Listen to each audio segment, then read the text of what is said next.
এদের বিরুদ্ধে নামাজ হয় না, এদের বিরুদ্ধে নামাজ হয় না। এবং এরা কত মুনাফেক এবং কত এরা এটা স্বাধীনতা বিরোধী, এরা এরা এরা রক্তাটা গ্রুপ, এরা বাংলাদেশ স্বাধীনতা বিশ্বাস করে না, এরা 52 সালের ভাষা আন্দোলনকে বিশ্বাস করে না, ওরা শহীদ মেরে যায় না, ওরা জাতির স্মৃতিসৌধে যায় না। এবং আমি আজকে বলতে চাই, আমার দলের সিদ্ধান্ত, দল যেটা সিদ্ধান্ত দিবেন সেই সিদ্ধান্তের সাথে আমি 100% একমত। সেটা আমি যদি পছন্দ নাও করি, আমার মতের সাথে নাও মেলে, তো আমি আজকে বলবো, আর কোথাও না হলেও আজকের মতো বলতেছি, ভবিষ্যতে পরে আটঘরিয়ার কোনো মসজিদে জামাতের কোনো ইমাম কোনো মুয়াজ্জিন আযান দিতে পারবে না, জামাতের কোনো ইমাম ইমামতি করতে পারবে না। এটা পরিষ্কার ঘোষণা। যেখানে যাবেন আগামী জুম্মায় প্রতিবাদ করবেন। জামাত ইসলামের কোনো লোক তারা মিথ্যা কথা বলে, মনে করেছে আওয়ামী ফ্যাসিস্ট বিদায় হয়েছে, রাষ্ট্রের ক্ষমতা এসেছে। এত সহজ না।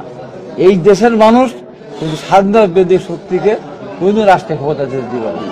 এদের বিরুদ্ধে নামাজ হয় না, এদের বিরুদ্ধে নামাজ হয় না। এবং এরা কত মুনাফেক এবং কত এরা যে বাজার মসজিদের তালা মেরে চলে গেছে, মানে ওরা তো অন্যায়কারী। এবং মসজিদের ইমাম এবং মুয়াজ্জিন দুইজনই তারা তালা মেরে চলে। কালকে জুম্মার নামাজ পড়তে পারেনি মানুষ, মসজিদে পড়তে মাঠে পড়েছে। আপনি চিন্তা করতে পারেন। এর প্রতিবাদে আমি বলবো, আটঘরিয়ার মানুষকে আমি বলবো, সচেতন মানুষকে বলবো, সাধারণ মানুষকে আহ্বান জানাবো, এই জামাত শিবিরদের বিরুদ্ধে রুখে দাঁড়ান। এটা স্বাধীনতা বিরোধী, এরা এরা এরা রক্তাটা গ্রুপ, এরা বাংলাদেশ স্বাধীনতা বিশ্বাস করে না, এরা 52 সালের ভাষা আন্দোলনকে বিশ্বাস করে না, ওরা শহীদ মেরে যায় না, ওরা জাতির স্মৃতিসৌধে যায় না, এবং ওরা বাংলাদেশের স্বাধীনতা স্বীকার করে না।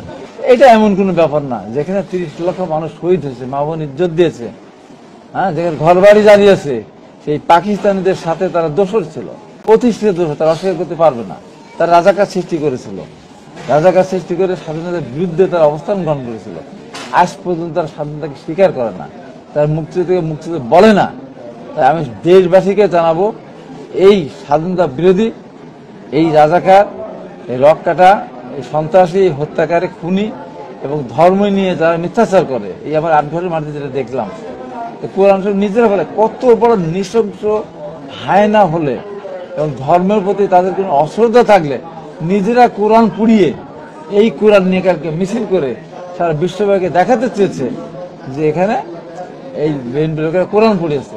মনে করেছে আওয়ামী ফ্যাসিস্ট বিদায় হয়েছে, রাষ্ট্রের ক্ষমতা এসেছে। এত সহজ না। এই দেশের মানুষ কিন্তু স্বাধীনতা বিরোধী শক্তিকে কোনো রাষ্ট্রের ক্ষমতা দিবে না। এবং এরা মৌলবাদী, এরা এরা শুধু নিজেরটা ছাড়া বাইরের কোনটা বোঝে না। এরা নিজেদেরকে প্রতিষ্ঠিত করার জন্য মিথ্যা কথা বলতে এদের এতটুকু বাধে না। আমাদের লোকেরা কোরআন পড়াতে পারে না, কোরআন পড়ায়নি। আমি এইটুকু বলবো, বিএনপির কোন নেতা কর্মী যদি তার প্রচন্ড রাগ হয়ে যায়, তার বাবার সাথে যদি ঝগড়া লাগে, এই বাবাকে ছুরি দিয়ে কোপাতে পারে, রাগে বশবর্তী হয়। তার ভাই বোন যদি তার সাথে অবিচার করে, অন্যায় করে, তাদেরও কেটে টুকরা টুকরা করতে পারে।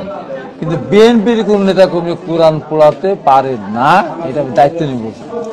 এবং ঘটনা ঘটিয়ে এখন বক্তব্য করছে যে ফিলিস্তিনদের উপরে যে অত্যাচার করছে ইসরায়েল, আমাদের জামাত ইসলামী নেতাদের উপরে বিএনপি ওই ধরনের অত্যাচার নির্যাতন করতেছে। এই যে মিথ্যাচার, তারা যদি একটা ফুটেজ দেখাতে পারে যে আমাদের কোন লোকের হাতে লাঠি আছে, আমাদের কোন লোকের হাতে ছুরি আছে, যে আমাদের কোন লোক কাগজে আঘাত করতেছে, তাদের সব দায়িত্ব মেনে নেব। আর এই মিথ্যাচার যারা করতেছে এদের বিচার হতে হবে। আমি প্রশাসনকে বলবো, সঠিক তদন্ত করে, এই যে তার মিথ্যাচার করে সারা পৃথিবীর কাছে যে এই যে মিথ্যাটা তারা প্রকাশ করলো যে বিএনপি লোকেরা কোরআন পড়িয়েছে, এবং জামাত ইসলামের যারা বক্তা, ইসলামিক বক্তা যারা, যেমন একজন আমির হামজার কথা শুনলাম, আমির হামজার কথা সমর্থন করতেছে যে এই যে দেশে কোরআন পুড়িয়েছে, যারা পুড়িয়েছে তাদের বিরুদ্ধে ব্যবস্থা নিতে হবে।